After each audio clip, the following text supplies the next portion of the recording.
À l'écran, un chef-d'œuvre de Charlie Chaplin, Les Migrants.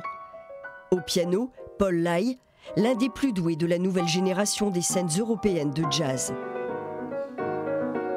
Une subtile fusion dans la narration du film muet et de la musique qui surprend le public. Agréablement surpris. On alterne entre les morceaux de piano et le film, on ne sait pas très bien, finalement les deux se mélangent dans une même histoire, c'est très étonnant. Et alors le musicien colle vraiment parfaitement au film et c'est vrai que ça rajoute vraiment quelque chose, quoi, il n'y a pas de problème. Honnêtement, j'étais un petit peu quelquefois nubilée par le film que je trouve tellement génial.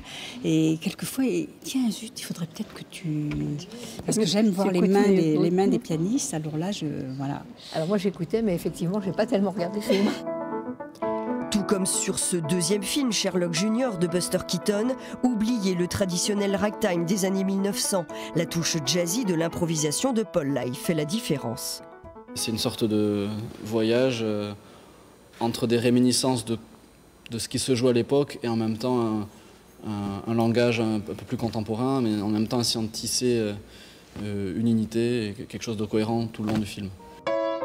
À l'écran, le public s'amuse des scènes burlesques, un plaisir partagé par Paul Lay, qui s'amuse tout autant. C'est ça, pour moi, mon credo, si je puis dire, c'est de... Bien sûr, il y a une forme de sérieux parce qu'il faut bien... On est conscient de ce que l'on joue, mais il faut garder cette flamme d'enfant. L'originalité du concert enchante le public et l'équipe du festival au Limousin, très attachée à la diversité de sa programmation.